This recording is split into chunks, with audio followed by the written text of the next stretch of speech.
The second part of this lesson is I want to drive a car. Mukesh insists on being his own master. I will be a motor mechanic, he announced.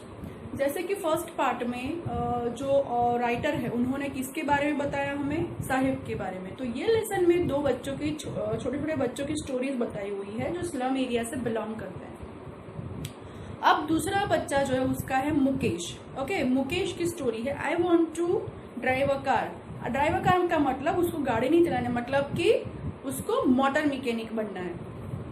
तो यहाँ पे वो बोल रही है ना, उसने बोला कभी जैसे साहेब से बात करी थी, तो ऐसा जो राइटर है उन्होंने कभी मुकेश से भी बात करी थी। तो मुकेश ने राइटर को बोला कि मुझे क्या बनना है, एक मोटर मैकेनिक बनना है। Do you know anything about cars, I asked. तो राइटर ने पूछा क्या तुम कार के बारे में कुछ ज्यादा जानते हो। Then I will learn to drive a car, he answers, looking straight into my eyes. His dream looms like a mirage amidst the dust of street that fill his town, Firozabad. उसने बोला कि नहीं, मैं कुछ जानने की कोशिश कर रहा हूँ, और उसका जो निश्चय था, जो प्रण था कि उसको मोटर मैकेनिक बना, वो इतना स्ट्रांग था कि वो राइटर की आंखों में देख के बातें करता था कि मुझे बनना है एक मिराज एमिस, मतलब एक मृग तृष्णा। जैसे कि हम कभी रेगिस्तान में जाते हैं तो वहां पे क्या होता है कि हमें बहुत पानी की प्यास लगती है, तो हम जब जो मिट्टी जो रेत होती है वहां की वो तो दूर से चमकती है, तो हमें लगता है कि वहां पे पानी है। तो इट्स कॉल्ड मिराज एमिस, मृग तृष्णा, कि हमें लगता है कि हाँ भाई वहां पे पानी है, हम फटाफट दौड़ के वहां जाते हैं, फिर वहां देखते हैं यहाँ पे तो कुछ नहीं है। फिर वहां जहाँ पे खड़े वहां थोड़ा दूर हमें फिर से कोई चमकती चीज दिख रही है, हमें लगता है वहां पे पानी है, तो वहां पे जाते हैं फिर भी पानी है। तो इट्स कॉल्ड मिराज एमिट्स की मृग तृष्णा, की हम अज्यूम करते हैं कि वहां पे पानी है। तो ऐसा था उसके अंदर यहाँ पे मिराज एमिट्स की एक डस्ट ऑफ स्ट्रीट, मतलब इस्लाम एरिया में जहाँ पे फिरोजाबाद की यहाँ पे बात हुई है। तो फिरोजाबाद हम सब जानते हैं कि बैंगल मेकिंग इंडस्ट्री के लिए बहुत फेमस है। ठीक है, अब बैंगल मेकिंग इंडस्ट्री फिरोजाबाद में, ये अगर बच्चा पूरा जो वो सोसाइटी है, पूरा जो वो एरिया है, पूरा बैंगल मेकिंग का है, वहां पे ये ऐसा सोचे, उसकी फैमिली भी पूरी बैंगल मेकिंग में है, तो वहां पे बच्चा ऐसा सोचे कि मुझे मोटर मैकेनिक बनना है। It's called mirage emits. उसके लिए एक मृग तृष्णा है कि हाँ भाई मैं बनूंगा, फिर वहां पे पहुंचेगा, फिर वो नहीं बन पाएगा, हाँ मैं बनूंगा, फिर वहां पे पहुंचेगा, फिर वो नहीं बन पाएगा। तो it's a mirage amidst, famous for its bangles. Okay, Firozabad किसके लिए फेमस है? बैंगल मेकिंग इंडस्ट्री के लिए। Every other family in Firozabad is engage in making bangles. It is the centre of India's glass blowing industry, where families have spent generation working around furnaces, welding glass, making bangles for all the women in the land, it seems. पूरे फिरोजाबाद है ही इसके लिए famous. और आप जहाँ पे भी देखो, पीढ़ियां की पीढ़ियां, जनरेशन बाप दादा बेटा जो भी है सारी जनरेशन इसी में है पूरी फैमिली। कभी हम दूर दूर तक देखें तो कभी लेडीज वुमेन जो है वो भी यहाँ इसमें काम करती हुई दिखेगी। तो पूरा जो जनरेशन है इसी में लगा हुआ है। क्या क्या करते हैं वो लोग? Working around furnaces, welding glass, ये सब में कोई ना कोई काम जो है पूरा ग्लास का ही रहता है, बैंगल मेकिंग का ही रहता है। ठीक है, इसमें और कोई फिरोजाबाद है ही पूरी इंडस्ट्रीज इसके लिए, बैंगल मेकिंग के लिए। Mukesh family is among them. Mukesh की जो फैमिली थी उसी में से एक थी। None of them know that it is illegal for children like him to work in the glass furnaces with high temperatures in dingy cells without air and light. That the law, अब law के मुताबिक actually बच्चों को काम करवाना एक कानूनी गुनाह है, और वो भी इतने हाई टेम्परेचर में, क्योंकि जब बैंगल मेकिंग की इंडस्ट्री जो ग्लास की जो इंडस्ट्री है जो उसके अंदर काम करना पड़ता है, उसके लिए वो बहुत हाई टेम्परेचर में काम करना पड़ता है। और डिंगी मतलब धुंधला, थोड़ा ही बहुत लाइट आता है, एक्चुअली वहां पे लाइट ही नहीं होती, पूरा अंधेरे में ही काम करना पड़ता है उनको। तो एज अ लॉ आप एकदम dingy cells without air and light ऐसे रूम में उनको बंद कर देते हो, और वो भी बच्चों को, जो लॉ के पूरे अपोज है कि हम बच्चों को काम नहीं करवा सकते, उसमें भी आप ऐसा काम करवाते हो। तो ये सही चीज नहीं है। If and force could get him and all those 20,000 children out of the hot furnaces where they slog that daylight hours, often losing the brightness of their eyes. कम से कम 20,000 बच्चे इस इंडस्ट्री में काम करते हैं और अपनी उम्र से पहले ही अपनी आंखें खो देते हैं। अपनी जो आई साइट है वो अपनी मतलब एडल्ट होने से पहले ही अपनी आई साइट, जब उनको जैसे 25-30 साल की उम्र में ही वो लोग अपनी आंखें खो देते हैं। उनको अपना जो पूरा बचपन दिन होता क्या उनको पता ही नहीं होता। पूरा दिन तो वो बैंगल मेकिंग इंडस्ट्री में जो इंडस्ट्रीज होती हैं वहां पे काम करते हैं, रात को वो घर आते हैं। तो लाइन आई मतलब सूरज की किरणें क्या होती हैं उनको पता ही नहीं चलता और बहुत शॉर्ट टाइम वो अपनी आंखें भी खो देते हैं। Mukesh eyes beam as he volunteered to take me home, which he proudly says is being rebuilt. We walked down stinking lanes choked with garbage, past homes that remain halls with crumbling walls, wobbly doors, no windows, crowded with families of humans and animals coexisting in a primal state. अब मुकेश जो है वो ये जो writer है उनको अपने घर लेके जाता है। अब उनका घर कैसा है, जैसा कि उसकी मतलब एक स्लम एरिया को एक्सप्लेन करेगा तो कैसे करेगा। Garbage, choke with garbage, past home remains halls, crumbling walls, wobbly doors, है ना, छोटे छोटे डोर है, वॉबली डोर्स, विंडो तक नहीं, इतनी क्राउडेड एरिया है, गार्बेज है पूरी जगह। अब ऐसे में कोएग्जिस्टिंग अ प्राइमेवल पास्ट, मतलब ऐसी जगह में वो अपने अस्तित्व को बताते हैं। और आगे भी आएगा कि उन्होंने, उसके जो दादा हैं या पापा है, उन्होंने ऐसे एरिया में इतना छोटा सा घर लेने के लिए कितना स्ट्रगल किया है। मतलब उन्होंने अपनी एक तरीके से अपनी आंखें दे दी हैं। ये ऐसे एरिया में छोटा सा एक घर लेने के लिए, खोली बोलते हैं उसको, वो लेने के लिए उन्होंने अपनी आंखें न्यौछावर कर दी, तब जाके उन्होंने ये घर लिया। बिकॉज हर एक पर्सन का सपना होता है कि उसका छोटा सा भी लेकिन खुद का एक घर हो। He stops at the door of one such house, bangs a wobbly iron door with his foot and push it open. उसने क्या किया, जैसे ही वहां पे फिर छोटी छोटी गलियों में होते हुए उसके घर पे पहुंचे और वहां पे घर पे पहुंचते उसने क्या किया, अपने पैर से दरवाजे को धक्का मारा। तो दरवाजा वैसे भी छोटा और थोड़ा ऐसा ही था, तो खुल गया और आधा खुल के फिर वो वापस है, मतलब इन शॉर्ट वो थोड़ा बहुत खुल गया। वी एंटर हाफ बल शेक, फिर हम छोटी सी शेक, मतलब झोपड़ी जैसा था उसका घर, एक तरीके से वो चौल कह सकते हैं ना, वहां पे उसके घर में हम एंटर हुए। In part of it thatched with dead grass is a firewood stove over which sits a large vessel of sizzling spinach leaves. अब फिर मैंने क्या देखा कि एक तरफ वो चूल्हा जलाया हुआ था, उसके ऊपर कुछ स्पिनच लीव्स मतलब पालक की सब्जी कुछ बनने के लिए रखी हुई थी। And on the ground in large aluminium platters are much of vegetables. A frail young woman is cooking the evening meal for the whole family. अब और एक एल्यूमिनियम का बड़ा सा एक बर्तन था, उसके अंदर एक यंग वुमन कुछ और सब्जियां भी काट रही थी शाम के खाने के लिए। अब वो यंग वुमन कौन थी? Frail young woman.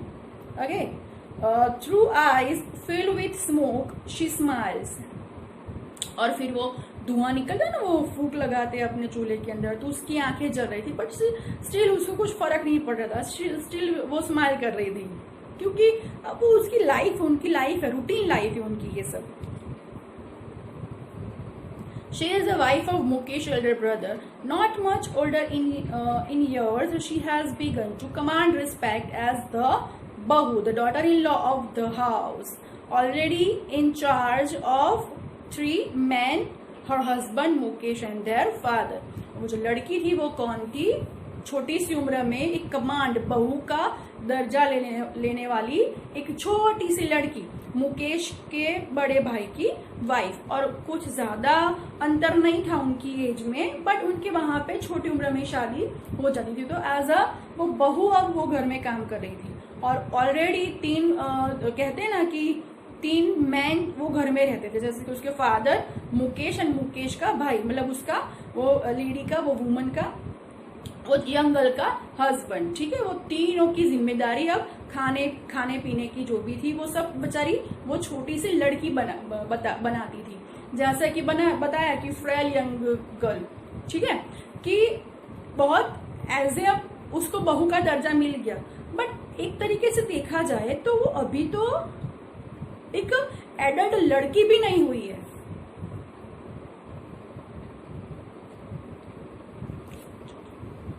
Mukesh and their father.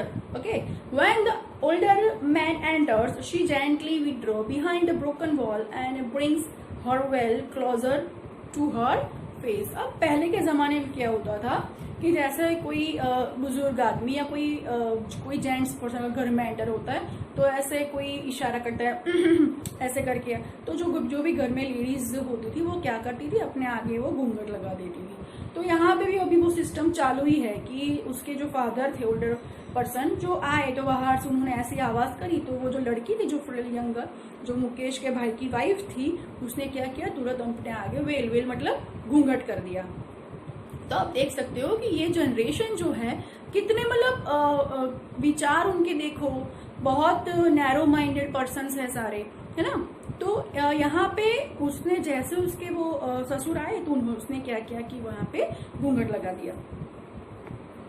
As custom demands, daughter-in-law must veil their faces before male elders. In this case, the elder is an improvised bangle maker. Despite long years of hard labor, first as a tailor, then a bangle maker. अब मतलब rule था उनका कि बहू जो होती है कोई भी घर में बुजुर्ग आदमी, कोई भी उससे बड़ा इंसान पर्सन मतलब मेन पर्सन आता है अगर तो उसको घूंघट करना ही करना है। और उसके जो फादर थे वो उसके मेन पर्सन थे उसके घर में, और पहले वो क्या थे, टेलर से उसमें फिर उनको कुछ मिला नहीं होगा, फिर वो बैंगल मेकिंग के बिजनेस में लग गए। He has failed to renovate a house, send his two sons to school.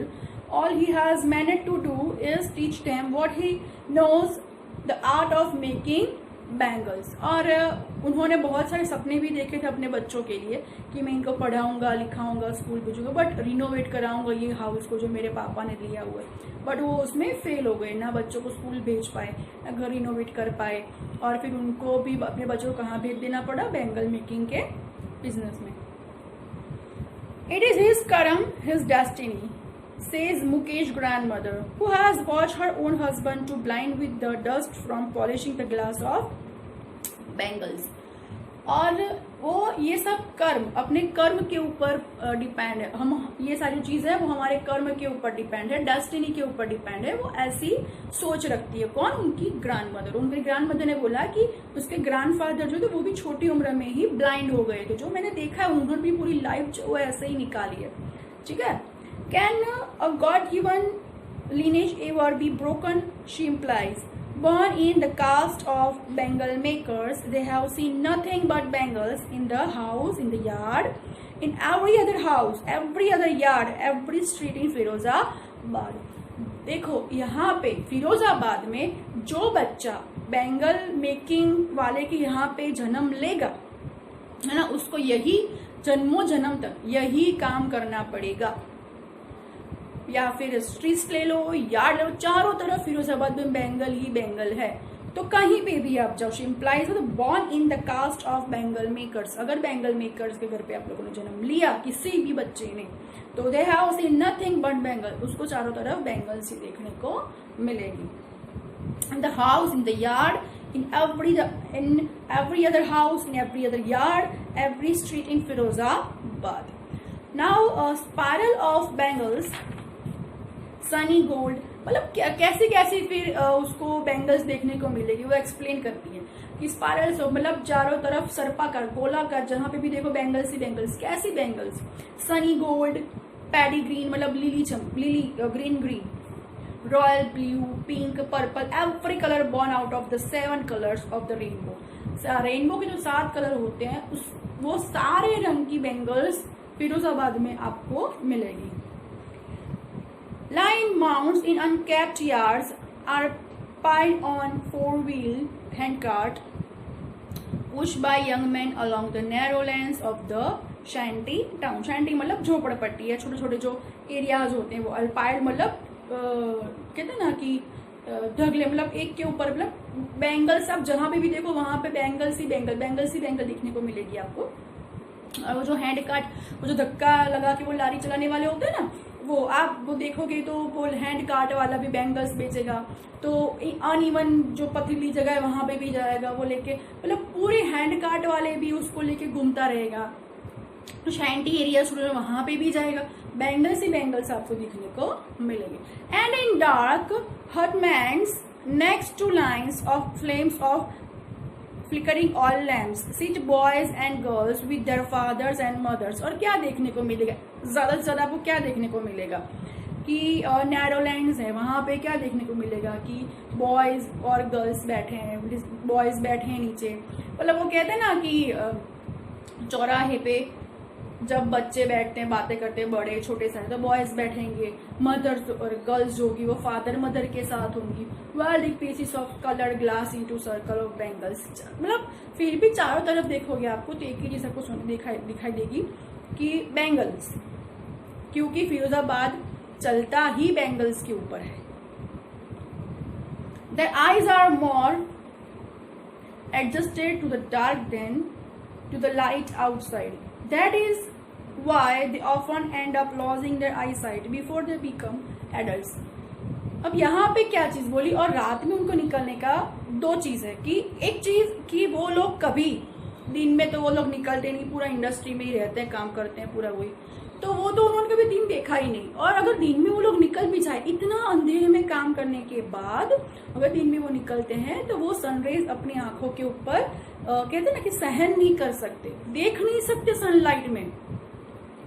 और क्या होता है दूसरा कि रात को फिर वो बैठते हैं फ्रेंड्स के साथ, गप्पे वप्पे लगाते हैं, तो रात को क्या होता है कि वो सहन कर सकते, क्योंकि रात में तो रोशनी रहती नहीं है। ठीक है, तो ये चीज है। और ये दूसरा कारण भी यही है कि दिन में भी आप अंधेरे में काम करो, रात में भी आपको रोशनी नहीं मिलेगी, इस ये रीजन से। और हाई टेम्परेचर में काम करने की वजह से जो एडल्ट, जो बच्चे हैं वो एडल्ट होने से पहले ही अपनी आंखें खो देते हैं।